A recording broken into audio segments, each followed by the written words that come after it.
Kunis cheese hati ati just the cut you han. The cut wa ak yayagi. Ade had you got test of Sinaya, Aksitu, Katinit, Gunness cheese. The cut you han adusa. Hayuk atangi da gauge and nayi. Hati saneh. Hati saneh. Stuka hatati kunach.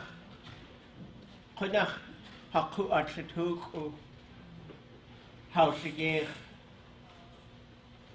Kunach tu yake yoksatini yayagi.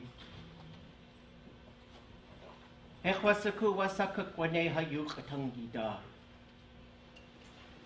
Akwa kunach wushtenye jigach tu dene. Yeoach tu wasaku kwan. Goodness cheese. Goodness cheese. Thank you all for coming. We're a little backed up, so I'm going to give you the fast version of what I'd like to talk about, which is the possibility of creating a Tlingit language immersion school. I'll talk about the reasons why, the methods that I believe we could employ to get there. And first of all, I'm just so thankful for you to spend some time here. Those of you who work in our language, it's like you save my life every day. There are times when life gets really hard, and then I see all this energy. I see all this commitment. I see all this positive, unified force moving towards getting our language to a safe place.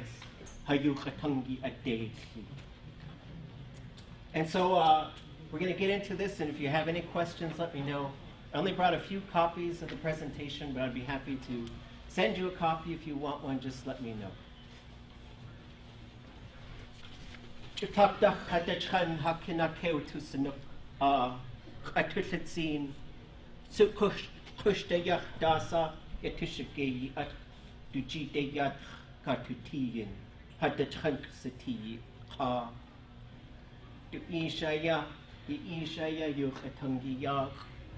So I'm trying to operate on some basic philosophies that I can pull from moments of recorded Tlingit that just really stand out and have an impact. And there are so many.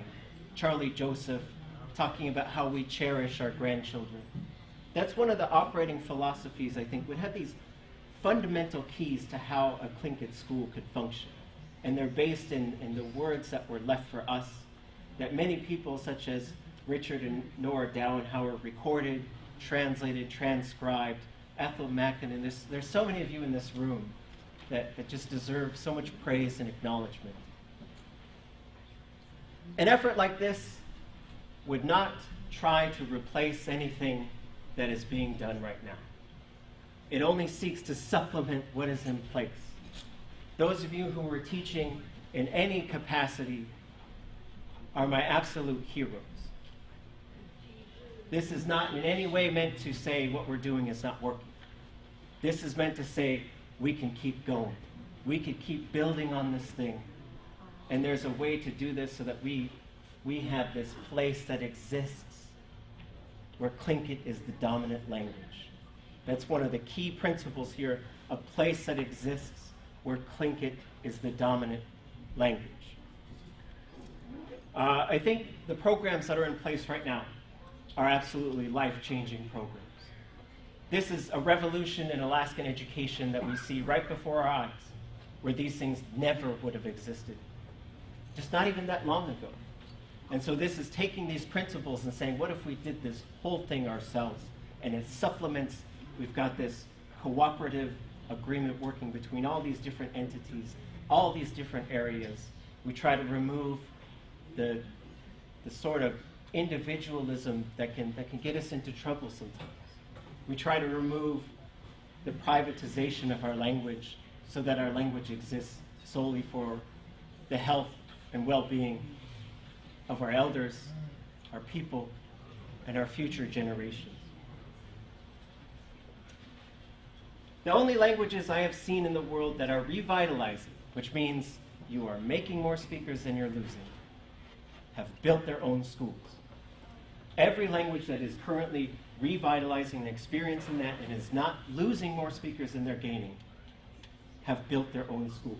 Hawaiian, Maori, Mohawk, Ojibwe, French Canadian, Gaelic, these were all endangered languages at some point, and now you could say these are languages that are flourishing. So it's kind of it's a numbers game that we're talking about. It's a scary thing that we're talking about, but it's an absolutely fixable thing that we are talking about. So the Tlingit language, there's lots of information out there on Tlingit, and one thing that we would try to do in a Tlingit school is honor the different dialects and understand their basic functions and respect them, and say, we'll teach as many different ways as we can possibly understand, so that if students came to our school from any realm of Tlingit, and no matter where you're from, no matter where you were born or where you live, the place where your name and your house is from, that's where you are from. So we will try to honor that in a school like this. A lot of the principles that I talk about and that I'll be basing this on, and this is my presentation, but it's not my idea. This idea has come about through many years. It's been attempted many different times. People in the Juneau School District, people at Sea Alaska Heritage Institute, people at Gold Belt Heritage Foundation, people at Central Council of Tlingit and Haida Indian Tribes of Alaska. And so it's not just my thing, but I will present the research that I've been looking at. And these are two great texts to start from. Saving Languages by Grenoble and Sonoda, Language Endangerment and Language Revitalization. You can find them both on Google Books. You can read them for free. So here's the plan. A couple years ago, we made Alaska Native languages the co-official languages of the state of Alaska. So that's done. Check it off the list. We are one of 2 states that have done this. This opens the door to say, okay, now it's time to really start putting some money and some effort behind a unified effort. So as Keotiish said, to us in Sitka, somebody did this, somebody needs to pay for this. And so there's a lot of things we can do on our own. When we talk about, I don't believe that if we built an immersion school that we would have to shut down anything that exists right now. Juneau has one of the highest urban populations of Native Americans, and so we need to make sure that Indian studies stays just as strong as it is, regardless of whether this charter school thing can happen or not. I think this is a system that could be replicated across the state. I think it could work for a number of different languages.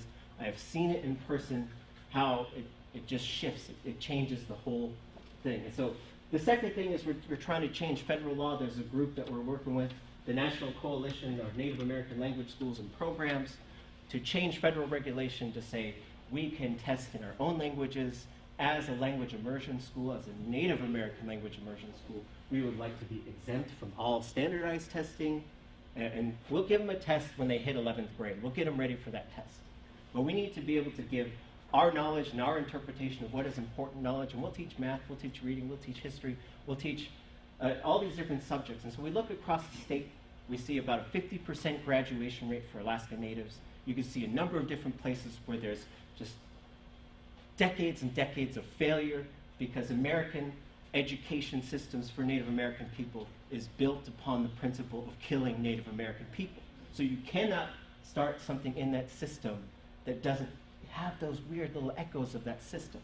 So we're talking about a parallel system here, and this is what we've seen working across the world. We're saying, if you do this yourself, you have a certain amount of autonomy and sovereignty and control of your curriculum, and the school that we're modeling ourselves after has 20 years of a 100% graduation rate, an 80% college placement rate. I've seen the way that they operate. They start their day with ceremony. They look at things from a perspective of their own people. And so these things have been done. The Tribal Schools program began in last year at Central Council with Statute 8. So this gives Central Council as a sovereign tribe the authority to build its own schools. So for now, we have what's called an academic policy committee, which is essentially the school board for the Tribal Schools program. We wrote the statute so that you could start a Tlingit school, you could start a Haida school, you could start a Tsimshian school. Different types of schools could start under this Tribal Schools program. The flagship, the first one, would be Tlingit. We have the speakers, we have the teachers, we have the children. This is something that we are ready for. And I have heard, we're not ready for this. And I would respond to that by saying, if we don't change, we will never have as many fluent speakers as we have right now. So now we change. So the next step is developing a Tlingit immersion daycare and preschool. We've been working on this through Central Council, trying to figure out where would we house this? How do we develop curriculum? There's a number of different agencies that we're working for that have reached out to help us. There's funding out there specifically for these immersion charter schools, and we're trying to pursue that funding so that we don't negatively impact the whole district. And so we don't want to see this as something that takes away from anything else. But we do want to see this as our own people standing up for ourselves, standing up for our children, standing up for our language. And then developing some form of a tribal college within the UA system so that the college has the ability to certify fluent speakers. So we know someone who could teach the language like Kakasha, and I am much less qualified than she is. So she should get a teaching certificate that says, within these tribal schools, you are just as valuable as anyone with any kind of degree from anywhere in the world. We would also be able to develop new teachers and materials. So this is one thing that I've seen that works in other places, is they centralize curriculum, they centralize their method of developing teachers. Because one of the things, if you develop this school, you go through a shift as a language community. And the shift is, we used to teach our language. Now we teach the entire understanding of the world through our language. We teach through our language. Our language is a medium for all these different things we would like to give to our children. And I think now's the time to do this while we have this amazing, wonderful generation of fluent birth speakers who work tirelessly with us, who are the second language learners. They put up with our silly questions, our silly jokes, our silly dramas, and it's so wonderful. The place I saw this connection most was one time I was standing up and I was trying to say something really emotional from the heart, and Hanak Ruth Demert was right there finishing my sentences for me. She knew what I was trying to say. And that kind of connection is magical. That's what they left these things here for, so that we would put these pieces together ourselves. So the plan, part 3, which is Return of the Fluent Speaker. I had Tlingit Strikes Back as part 2. It's my little ode to Star Wars. It's heavy, so you gotta just try to lighten the load sometimes. But you build it one grade at a time, right? So you start with, so if we say we're starting a tribal immersion school, that doesn't mean, okay, somebody teach 12th grade in Tlingit right now. But instead, we just say, okay, we're starting with this daycare. We're starting with this preschool. What would it be like if we only taught in our language? Then we get to 1st grade. Then we get to 2nd grade. Then we get to 3rd grade. So we have a lead teacher and we have an administrator whose mission is to develop the curriculum. And and somebody said you can't teach science through Tlingit, right? And so we challenge that stuff. We say yes, you can. And you don't know anything about Tlingit, so shh. But those perceptions are out there, and we can develop this mentality, and it's the way that we see the world. Sheesh. And so what we do is we build it one at a time, 1, 2, 3, all the way up, and the goal should be probably maybe at 8th grade figuring out, do we move to a magnet school by the time we get to 8th grade? Do we keep it in the charter school? And so there's going to be some big questions we got to figure out. But you can build it and you can drop teachers off as you go. We're training a teacher, they stay back in kindergarten. We're training a teacher, they stay in 1st grade. We're training a teacher. So we've got somewhere, we're creating jobs, we're creating positions, we're creating content, we're creating fluent speakers. The big question is, where does the school go? We don't really know yet. These are things we have to negotiate for the short term, for the long term. How many students would come? We don't know. How many people would say, yeah, teach my child through Tlingit? And it's an unknown thing. If it catches on, in Hawaii right now, there's thousands of children who are learning in total immersion right now. And then should we be housing students? Like what if a tribal citizen lives in San Francisco? It says, I want my child to know Tlingit. And this creates some challenges, because we could build a boarding school to counter what boarding schools have done to us. It's ironic, I know. And we're going to look at classrooms and teachers to undo what was done to us by classrooms and teachers. But we could still do that. And then we say, well, okay, so if we do that, then how do we make sure those families are using the language? So these are the big questions we're going to have. And I think this supplements everything that we currently have. I think we could look at satellite campuses. There's so many different ways that this could go.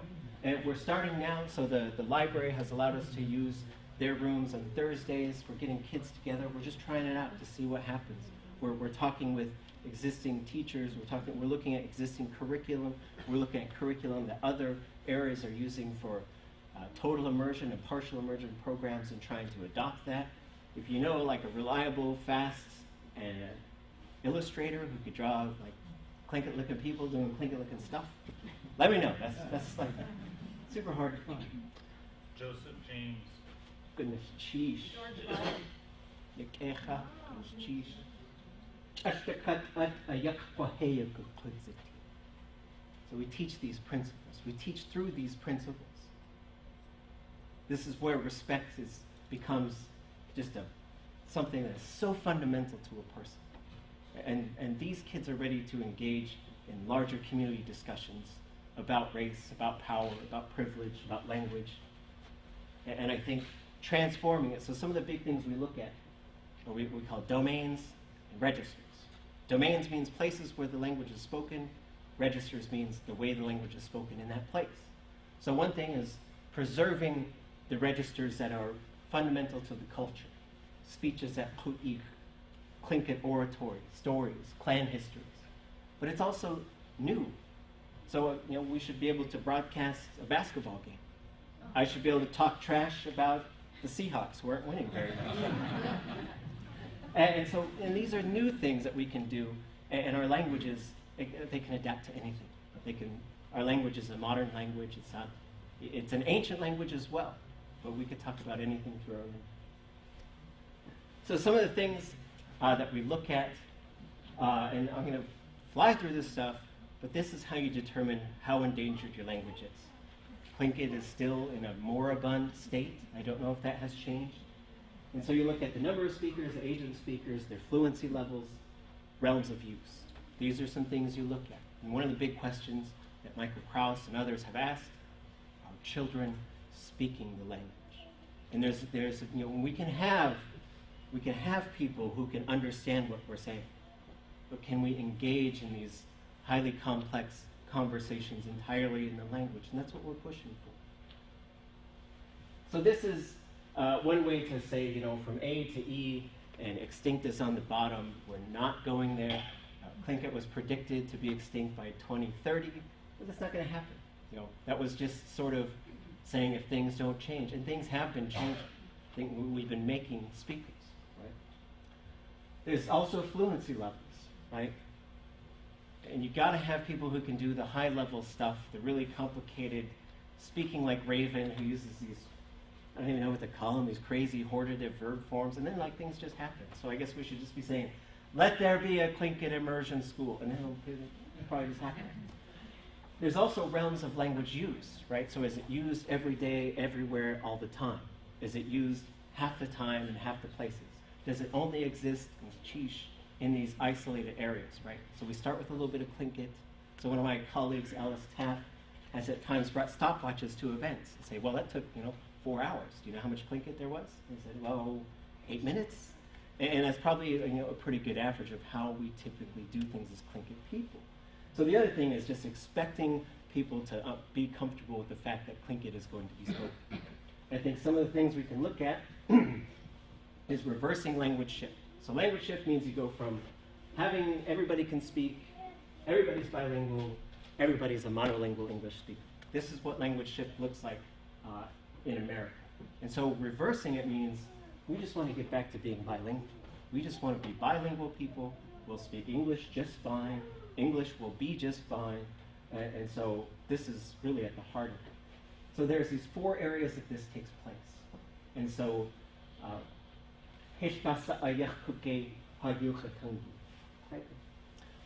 nothing can measure up to our language. Right? There's nothing that can replace it. So at the state level, we've had some steps there. I think some things is a language immersion charter school bill that's in the works right now that also helps tribes be able to certify teachers, making lab schools that the state says, this is one of our schools, we do not want this to fail. And then we have language integrated into statewide curriculum, so that if you graduate high school in Juneau, you have to take 1 semester of Tlingit. If you graduate in Barrie, you have to take 1 semester of Inupiaq. These would really help our languages. These would really help people understand who we are as well. Whoops. Then institutions, the college within the college, these are just some models that we've seen where they have a bit of autonomy from the university system. The community, restoring our place names. You should know, when we say Kaksatunji, when we say Shkapwe, and there's some that are close, but when we say Sitka and we say Shi Etika, you should know where those places are, right? And if you don't, the cab driver should just drive you all over town. Right? But creating spaces for our languages, expecting language use from people. This is what happens when I'm in Hawaii. I call and I say, yeah, I need a bus. I'm in Hanamu. She says, where? So I slow it down and say, Hanamu? She says, Honamu. So it's expected that you know. And making language part of commerce as well. And so, but a lot of this comes down to the individual, healing our people, just letting them know, this is something you can do. This is something that we support you doing. Because language loss it's a vicious cycle. It just goes down, because you start losing confidence as an individual or as a group, and then you're less likely to talk, and then you're less likely to engage and go to places where the language is being used a lot. And so really trying to pay attention to people and their states of mind. We know what kind of death rates and suicide rates and other types of things we're dealing with here. And so we operate very conscious of that as people who have experienced genocide. So the model, a daycare, a school, a college. These things are permanently linked together in a way that's just solely focused on language production, making teachers, making curriculum, making speakers. I think I'm out of time. So I'll leave you with some words from Shkate. Yigoya Juan. Yishishko hascha hachait hasbusi achidat. Yigoya Juan. Hone achtu aditsu. Yigoya Juan. Ohanaya hasishko has de itchian to at. Yigoya Juan. Shtakat yuhan. If you're interested in helping with this effort, please let me know. We have students who are trying to provide research and just some manpower. We have people at Tlingit and Haida who are trying to figure out how this tribal schools program develops. We have people who have been engaging with members of the school district. We have language teachers right now who are doing amazing jobs in all these different areas, often with their backs up against the wall.